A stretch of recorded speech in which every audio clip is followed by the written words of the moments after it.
Hello guys, welcome back to solution मित्रास। जो हमारी परमुटेशन कॉम्बिनेशन की सीरीज चल रही है उसमें जो हमारी नेक्स्ट टाइप का क्वेश्चन है जो कि पूछा जा सकता है वो इस प्रकार से है कि if all the letters of the word, ये जो भी वर्ड है हमारा SEQU जो भी है, be arranged as in a dictionary, what is 50th word.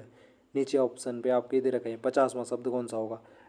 हाँ, ये क्वेश्चन भी बहुत पूछा जा सकता है भाई आपके पास कि डिक्शनरी के हिसाब से हमें क्या करना है, जो हमारे लेटर्स हैं उनको अरेंज करना है। तो सबसे पहले मैं जैसे यहाँ पे आपके पास 3 लेटर दे रखे हैं, छोटे से शुरुआत करते हैं, BAT, है ना। इनको मुझे अरेंज करना है डिक्शनरी में। तो डिक्शनरी में किस प्रकार से अरेंज होता है, तो डिक्शनरी में क्या होता है, सबसे पहले ऑर्डर देखेंगे आप। ऑर्डर ABCD का जो ऑर्डर होता है, ABCD से लेके Z तक का। और डिक्शनरी में हमेशा अरेंज होता है किस ऑर्डर से, जो हमारा सबसे लेफ्ट में होता है, यानी कि जो सबसे पहले आता है वो हमारा डिक्शनरी में भी क्या होता है, सबसे पहले आएगा। जैसे यहाँ पे इन 3 लेटर को मिला करके जितने भी वर्ड बनते हैं वो डिक्शनरी में किस हिसाब से होंगे, तो सबसे जो पहला वर्ड होगा वो जैसे हमारा क्या होगा, ABT होगा। फिर हमारे पास एक ऐसा वर्ड हो सकता है ATB होगा। फिर हमारा एक वर्ड इसके बाद जो वर्ड होगा डिक्शनरी में वो हमारा होगा B से शुरू होता होगा, जो BAT, ऐसे ही BTA। और फिर जो हमारा वर्ड होगा वो T से शुरू हो रहा होगा, TAB और TBA। तो यहाँ पे देखो दूसरे तीसरे वर्ड में भी, दूसरे तीसरे लेटर में भी हमने ऑर्डर को फॉलो कर रखा है। पहले जैसे जैसे देखो TAB किया, फिर क्या किया हमने TBA किया। ए को हमने पहले रखा क्योंकि ए क्या आता है ऑर्डर में, बी से पहले आता है। तो इस प्रकार से हमारे इन 3 लेटर से बनने वाले जो वर्ड हैं वो अरेंज होंगे डिक्शनरी में। सबसे पहले ये आएगा, फिर ये आएगा, फिर ये आएगा, फिर ये आएगा, फिर ये आएगा, फिर ये आएगा। तो ऑर्डर आप समझ रहे हो ना कि पहले जैसे ए आया, ए के साथ हमारा बी आएगा, फिर टी आएगा। और जो दूसरा लेटर है उसमें भी देखो हमने दूसरा तीसरे में भी ऑर्डर फॉलो कर रखा है, बी क्योंकि टी से पहले आता तो ABT पहले आएगा, और AT भी बाद में आएगा क्योंकि देखो टी क्या होता है, बी से बाद में आता है। तो इसी कॉमन सेंस को यूज करते हुए हमें क्या करना है, जो ये हमारे पास वर्ड है इसके जो लेटर्स हैं उनको मिला करके हमें वर्ड बनाने हैं। और बताना है कि डिक्शनरी में इनके जो लेटर्स हैं उनसे मिला करके जो वर्ड बनता है उसमें जो 50वां शब्द होगा भाई वो कौन सा होगा। ठीक है भाई, तो देखते हैं कैसे होगा। तो सबसे पहले जो हमारे पास ये वर्ड दे रखा है इसमें कौन कौन से लेटर यूज़ हो रखे हैं उनको देखते हैं। तो मैं भी क्या करता हूँ, इनको ऑर्डर में ABCD जो ऑर्डर होता है हमारे पास उस ऑर्डर में लिखने की कोशिश करता हूँ। तो यहाँ पे देखो मुझे D सबसे छोटा दिख रहा है, मतलब सबसे पहले आने वाला लेटर है, तो D ले लिया। फिर हमारा क्या आता है, फिर D के बाद E दिख रहा है मुझे यहाँ पे। E कितनी बार है उतनी बार लिख दो, 1 2 3 4 बार है, 1 2 3 4 बार। फिर हमारा DE आ गया, और फिर आपको क्या दिख रहा है जो हमारा यहाँ पे अवेलेबल है, DE क्यू भी बाद में आता है, PQR ना, पी पी पहले आता है, Q उसके बाद R उसके बाद S उसके बाद T उसके बाद। तो यहाँ पे Q ही आना चाहिए, Q आएगा, Q भी एक ही बार है, एक ही बार है। फिर आएगा QR, फिर आएगा आपका S कितना है, 1 2 2 S है, 1 2। और फिर आएगा T, और फिर आएगा आपका U। तो टोटल गिन लो भाई पहले, 1 2 3 4 5 6 7 8 9 10 11, 11 लेटर्स। इसमें भी 11 थे, 1 2 3 4 5 6 7 8 9 10 11, बिल्कुल। तो ये 11 लेटर हैं इस वर्ड में, हमने इनको डिक्शनरी के अकॉर्डिंग अरेंज कर दिया। अब देखो मुझे डिक्शनरी में इन लेटर को मिला करके जो पहला वर्ड मिलेगा सबसे पहले आएगा वो यही वर्ड आने वाला है। इसमें देखो पूरा ऑर्डर फॉलो हो रखा है। अब यहाँ पे बात आती है कि मुझे 50वां शब्द ढूंढना है ना, तो 50वें शब्द ढूंढने के लिए मुझे क्या करना पड़ेगा, इनको इनका फिर से इसके बाद जैसे अगला नंबर देखूंगा कौन सा आएगा डिक्शनरी में इनको मिलाते हुए, फिर अगला देखूंगा कौन सा आएगा, ऐसे ऐसे करके जो 50वें नंबर पे होगा आपका, 50वें नंबर पे होगा वो वाला वर्ड बताना है। तो देखो इसके बाद कौन सा आपके मतलब कॉमन सेंस क्या कहता है कौन सा वर्ड आने वाला है। तो मैं क्या करता हूँ, सबसे पीछे के जो दो हैं उनको क्या करता हूँ, उनको अरेंज करता हूँ। उनको अरेंज मैं कैसे कर सकता हूँ कि पहले ये TU था, अब मैं क्या कर सकता हूँ यहाँ पे UT करके लिखूँगा। तो इन दोनों का अरेंजमेंट किया तो देखो हमारे पास एक नया वर्ड मिल गया, और वो इस वर्ड के बाद आने वाला है।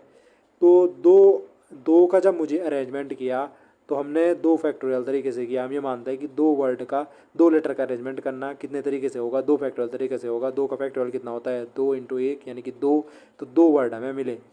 अगर मैं 3 को करता अरेंज, अगर मैं 2 को भी ना करके क्या करता, इन लास्ट के 3 को अरेंज करता, तो जैसे पहले केस में क्या था, STU था, फिर हमारा क्या हो जाता, SUT हो जाता, और फिर हमारा क्या हो जाता, ST, फिर हमारा T से भी तो हो सकता है, TSU हो जाता, और TUS हो जाता, और फिर हमारा एक ऐसे भी हो सकता है U, और U के साथ क्या आ जाएगा, USPQRST, हाँ UST, और फिर UTS। इस प्रकार से ये इतने हमारे पास वर्ड मिल सकते हैं लास्ट के 3 को ही अरेंज करने पे। एक तो ये STU पहले से था ही, 1 2 3 4 5 6। तो देखो मैंने लास्ट के 3 अरेंज किए थे, तो लास्ट के 2 अरेंज किए थे 2 फैक्टोरियल तरीके से, लास्ट के 3 को अरेंज किया तो 3 फैक्टोरियल तरीके से। तो 3 फैक्टोरियल कितना होगा, 3 गुणा गया 2 गुणा गया 1, वो कितना दे रहा है हमारे, 6 दे रहा है। तो डायरेक्ट भी हमें पता चल रहा था 6 वर्ड मिल सकते थे लास्ट के 3 को अरेंज करने पे। तो ये इतना हमें बार बार ये ऐसे ऑर्डर लिखने की ज़रूरत नहीं है। अब आपकी समझ में ये चीज़ आ चुकी होगी। अब अगर मैं लास्ट के 4 को अरेंज करता, तो लास्ट के 4 को अरेंज मैं कितने तरीके से कर सकता था, तो यहाँ पे 4 फैक्टोरियल तरीके से तो मैं अरेंज कर ही सकता था। लेकिन लास्ट के 4 में एक कंडीशन ये हो गई कि जो दो हमारे पास अवेलेबल लेटर्स हैं वो एक जैसे हैं, S और S क्या हैं, एक जैसे हैं। तो इस केस में हमारे जो अरेंजमेंट मिलते हैं हमें, जबकि क्या होते हैं, कुछ जो हमारा डाटा होता है वो एक जैसा होता है, तो जो डाटा हमारा एक जैसा है उसके फैक्टोरियल से नीचे क्या कर देते हैं, उनका अरेंजमेंट भी होगा ना, उनके अरेंजमेंट को क्या कर देते हैं, जो हमारा टोटल अरेंजमेंट है उसको, जो हमारे एक जैसे डाटा अवेलेबल है उनके अरेंजमेंट से डिवाइड कर देते हैं। अब इनसे डिवाइड करेंगे हम, जैसे ही इनसे डिवाइड क्यों कर रहे हैं, बेसिकली हम इनसे डिवाइड क्यों कर रहे हैं, देखो दो S को मैं S1 S2 ये समझ सकते हो आप, S1 S2 है तो थोड़ी देर के लिए क्या, वैसे तो हम इनमें कोई भी डिफरेंस बता नहीं सकते, दोनों ऐसे एक ही चीज़ तो है, S2 S1 इस तरीके से अरेंज कर सकता हूँ। अब इनके साथ भी इनका कॉम्बिनेशन बहुत सारे अरेंजमेंट मिल रहे होंगे, है ना, तो ये अरेंजमेंट हमारे दो दो बार आ गए, तो इनको हटाना है तो इनको कैसे हटा सकता हूँ मैं, 4 का अरेंजमेंट किया मैंने, इन 4 का अरेंजमेंट किया, तो हम ये समझ के कर रहे हैं ना कि चारों लेटर्स अलग हैं, लेकिन ये केस तो है ही नहीं। ये केस तो ऐसा है कि दो हमारे S जो हैं वो सेम है। अगर मैंने तो यहाँ पे S1 S2 दिखाने के लिए किया कि अलग अलग दिखा रहा हूँ मैं, लेकिन जनरली तो यहाँ पे S और S में कोई भी डिफरेंस नहीं होगा।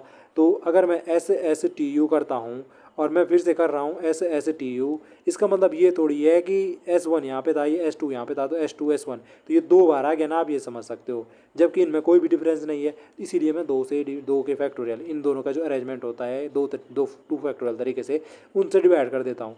तो कितना आएगा ये करने पे, ये हमारा आ जाएगा आपका 4 फैक्टोरियल, का मतलब है 4 × 3 × 2 का फैक्टोरियल, नीचे क्या हो गया 2 का फैक्टोरियल, 2 के फैक्टोरियल से 2 का फैक्टोरियल कैंसिल हुआ, ये कितना बच गया 4 × 3 = 12। तो 12 हमारे क्या होते हैं, टोटल वर्ड प्राप्त होते हैं लास्ट के 4 को अरेंज करके। तो 50वां वर्ड तक की रेंज में तो अभी भी मैं नहीं पहुंचा, हमें तो 50वां पूछ रखा है, तो ये भी नहीं हमारे काम आने वाला है। अब मैं सीधे क्या करता हूँ भाई, अब मैंने देखा कि इतनी में बात काम नहीं बन पा रहा है, तो मैंने जो लास्ट के 5 लेटर्स थे इनको अरेंज करता हूँ। तो लास्ट के 5 लेटर को अरेंज कितने तरीके से कर सकता हूँ, 5 फैक्टोरियल, नीचे क्या करना पड़ेगा, इन लास्ट के 5 में देखो 2 लेटर्स एक जैसे हैं, 2 के फैक्टोरियल से क्या करना पड़ेगा, डिवाइड करना पड़ेगा। तो ये कितना हो जाएगा हमारा 5 × 4 × 3 इंटू क्या हो जाएगा 2 का फैक्टोरियल, नीचे भी क्या है 2 का फैक्टोरियल, 2 के फैक्टोरियल से 2 का फैक्टोरियल खर्चा, तो कितना बचा आपके पास 5 गुणा के 4 गुणा के 3, 5 को 20, 20 दिया 60। तो बिल्कुल देखो यहाँ पे हमारे पास 60 वर्ड मिल रहे हैं लास्ट के 4 को, लास्ट के 5 को अरेंज करने पे। तो 60 वर्ड मिल रहे हैं, यानी कि शुरू का 50वां जो वर्ड होगा वो यहीं हमें मिलने वाला है। ठीक है भाई, इतना जैसे ही आपको पता चला, बस इतना पता चला, अब ये चीज़ पकड़ लो कि मुझे लास्ट के 5 को अरेंज करना है। लास्ट के 5 को अरेंज कितने तरीके से कर सकते हैं देखते हैं। तो लास्ट के 5 में आपको अरेंजमेंट करना है जी, तो कैसे करेंगे मैं लास्ट के 5 में अरेंजमेंट, तो जो शुरू के वर्ड है ना, पहले तो मैं देखता हूँ DEEEEQ, और ये R अपनी जगह रहने दो, और बाकी जो R से, मतलब ये वाले भी तो गिनेंगे हम, जो R से पहले के जो बन रहे थे, तो ये जो है इनका अरेंजमेंट करना है, यानी कि SSTU का। तो ये कितने तरीके से अरेंज हो सकता था, तो ये कितने तरीके से अरेंज हो सकता है, अभी देखा था इन चार को अरेंज करना है तो 4 फैक्टोरियल डिवाइड बाय क्या करना पड़ेगा 2 फैक्टोरियल, दो एक जैसे थे तो ये कितना आया था हमारा, ये आया था 4 गुणा गया 3 12, 12 हमारे पास वर्ड मिल गए। तो जब आर यहाँ पे था तब हमारे पास 12 वर्ड मिल गए। अब इसके बाद मैं क्या करता हूँ कि यहाँ पे 12 मिल गए, ठीक। इसके बाद मैं फिर से क्या करता हूँ डी ई ई ई ई ई क्यू, यहाँ तक तो हमें सेम रहने देना है क्योंकि लास्ट के 5 में ही हम चेंज कर रहे थे। अब इस टाइम मैं आर की जगह पे क्या करता हूँ, आर के बाद किसका ऑर्डर आता है, एस का ऑर्डर आता है, तो यहाँ पे एस ले लेता हूँ। एस यहाँ पे आ गया तो ये आर हमारा जो है अरेंजमेंट के लिए अवेलेबल है। तो आर एस टी यू हमारे पास क्या है, ये 4 लेटर अरेंजमेंट के लिए तैयार बैठे हुए हैं, आर एस टी यू, एक एस तो हमने यहाँ पे फिक्स कर दिया है। तो ये कितने तरीके से अरेंज हो सकते हैं, 4 फैक्टोरियल तरीके से हो सकते हैं। अब इस केस में देखो ना, आर भी अलग है, एस भी अलग है, टी भी अलग है, यू भी अलग है, तो किसी से डिवाइड नहीं करना पड़ेगा। तो 4 का फैक्टोरियल कितना होता है, 4 तियाँ 12, 12 दूनी 24, तो 24 वर्ड मुझे यहाँ से मिल गए। कितने हो गए ये, कितने हो गए ये 24 यहाँ से मिल गए, तो 12 दूनी 24 बार 36 वर्ड हो रहे हैं अभी भी। इसके बाद मैं क्या करता हूँ डी ई ई ई क्यू, और इस टाइम हम करते हैं एस वाला रख दिया था हमने, इसके बाद हम टी, यहाँ पे एस के बाद P Q R S T होगा ना, तो टी को लेते हुए देखते हैं कितने वर्ड बन सकते हैं। टी को हमने यहाँ पे फिक्स कर दिया, ये आर की जगह पे यहाँ पे टी फिक्स हो गया, तो यानी कि आर भी यहाँ अवेलेबल है, एस एस भी अवेलेबल है, यू भी अवेलेबल है, इनका अरेंजमेंट करना है। यानी कि 4 हमारे पास लेटर्स अवेलेबल हैं जिसमें से कि आर एस एस और यू ना, एस एस 2 लेटर ऐसे हैं जो एक जैसे हैं, तो 2 का फैक्टोरियल से डिवाइड करना पड़ेगा, तो ये कितना हो जाएगा फिर से 4 का फैक्टोरियल बाई 2 का फैक्टोरियल अभी निकाला था हमने 12, ये हो जाएगा। तो देखो अब मेरे पे कितने आ चुके हैं 12, यहाँ पे ये लेटर हमें मिल चुके होंगे यहाँ तक। तो ये कितने हो गए भाई 12 24 और 24 और 24 कितने हो गए 48 वर्ड अभी तक मुझे मिल चुके हैं। अब देखो 50वां वर्ड मुझे देखना है, तो 50वां वर्ड अब यहीं से हम बनाना शुरू करते हैं, डी ई ई ई क्यू टी, थोड़ा सा नीचे करता हूँ मैं ये, और 12 लेटर यहाँ से मिल गए थे ना मुझे, हाँ ठीक है, तो 48 हो गए थे, ठीक है। अब टी की जगह पे पता क्या रखो, टी की जगह पे हम करते यू रख देते, यू रख देते यहाँ पे, और यू यहाँ पे रखते तो बाकी हमारे पास क्या बच रहे थे अरेंज करने के लिए, हमारे पास अरेंज करने के लिए ये यू हमने यहाँ पे फिक्स कर दिया है, तो आर बच रहा है, एस बच रहा है, एस बच रहा है, यू बच रहा है, आर बच रहा है, एस बच रहा है, एस बच रहा है, यू बच रहा है, तो इनको अरेंज करूँगा मैं। तो डिक्शनरी में सबसे पहले क्या आता है, P Q R S, R रहता ना, तो पहला तो ये हो जाएगा आर एस एस यू, फिर आपने आर एस एस यू तो कर दिया है, फिर इसके बाद जो हमारा नंबर आएगा वो हमारे डिक्शनरी के अकॉर्डिंग किसका आएगा, Q U R S S S, और जो ये एस यू है इसमें हम ऐसे लिख सकते हैं इसको यू एस, तो ये हमारा आ जाएगा। 48 यहाँ तक हो ही रहे थे, 49वां ये हो गया और 50वां हमारा ये हो गया, तो ये वाला जो वर्ड है भाई ये हमारा 50वां वर्ड हो जाएगा इन जो हमारे लेटर्स थे इनको अरेंज करने पे। और ऐसा कहीं पे आपको ऑप्शन दिख रहा है, ऐसा वर्ड आपको कहीं पे नहीं दिख रहा है। क्यों नहीं दिख रहा है वो, क्योंकि हमने ही गलती कर दी है। देखो भाई हमने यहाँ पे देखो ये ज़्यादा ही यहाँ पे थोड़ा कॉम्प्लिकेटेड, एक तो मतलब ये बहुत ही कंजेस्टेड हो गया ना, इसीलिए हो गया ये गलती। देखो हमने गलत ही बना दी है, कैसे D E E Q U, इसके बाद जो मतलब 48 यहाँ तक हो गए थे ना, इसके बाद 49वां लेटर बनेगा। जैसे हमने यहाँ पे पहले आर को लिया था, फिर एस को लिया था, फिर टी को लिया था, तो इसके बाद यू का नंबर आएगा भाई यहाँ पे क्यू के बाद, तो यू लिया होगा। फिर हमारे पास जो अरेंज करने के लिए अवेलेबल हैं वो कौन से अवेलेबल हैं, यू तो मैं यहाँ ला ही चुका हूँ, तो मेरे पे अरेंज करने के लिए अवेलेबल कौन से हैं भाई, हमारे पास आर है एक अरेंज करने के लिए, एक एस है टी है, ये तो अरेंज करने के लिए अवेलेबल है ना। यू तो क्योंकि यहाँ पे ला चुका हूँ मैं, तो ये यहाँ पे यू कहाँ से आ रहा है मेरा वापस, तो ये कैसे बन जाएगा, ये तो गलत बना दिया मैंने। अब जैसे आर एस एस टी बन सकता था ना, तो डिक्शनरी के अकॉर्डिंग तो पहले आर आता है, फिर एस आता है, फिर टी आता है, तो ये सही है भाई, आर एस एस टी 49वां यही हो जाएगा।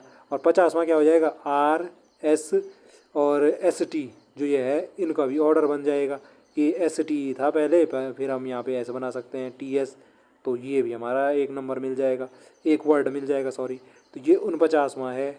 और इसके बाद 50वां यही होने वाला था, D E E Q U R S T S, D E E Q U R S T S, option number A.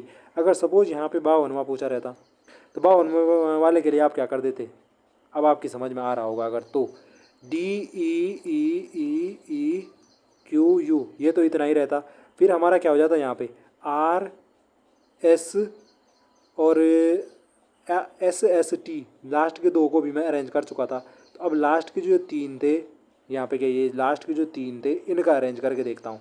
तो R तो यहीं पे रहना ही चाहिए भाई, और लास्ट के 3 का अरेंज किस तरीके से हो सकता है, SST तो ये तो हमने पहले ही ले चुका हूँ, और STS ये भी मैं पहले ही ले चुका हूँ, और ऐसे हो सकता है TSS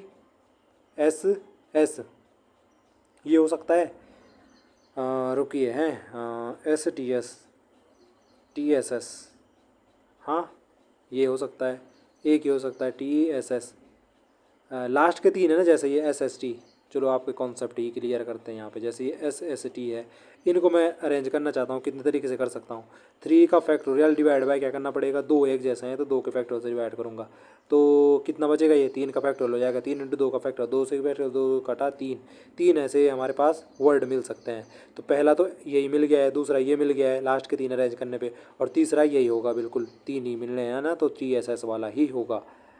तो ये कौन सा हो गया, 51वां हो जाएगा। मैंने कौन सा पूछा था, 52वां पूछा था। इसके बाद जो 52वां आएगा वो कौन सा आएगा, तो DEEEQ, यहाँ तक हमें कोई करने की ज़रूरत नहीं पड़ी। अब यहाँ पे बात आती है कि ये RTSS इसमें करना पड़ेगा भाई मुझे चेंज, तो मैं करूँगा यहाँ पे R की जगह पे क्या लेता हूँ इस टाइम, अब S ले लेता हूँ यहाँ पे। S यहाँ पे लूँगा तो सबसे पहले R यहाँ आएगा, दूसरा वाला S यहाँ आएगा, T यहाँ आएगा, RST ना, इस प्रकार से। तो 52वां वर्ड तो यही होने वाला है। आई होप जो ये कॉन्सेप्ट है वो आपकी समझ में आया होगा कि मैं बेसिकली कहना क्या चाह रहा हूँ, और डिक्शनरी के अकॉर्डिंग अरेंज कैसे करते हैं वर्ड को, वो आपकी समझ में आया होगा। तो ये था जी आज का कॉन्सेप्ट। आई होप जो ये कॉन्सेप्ट वो आपकी समझ में आया होगा। आपसे फिर मुलाकात होगी नेक्स्ट टॉपिक के साथ, तब तक के लिए bye bye and take care.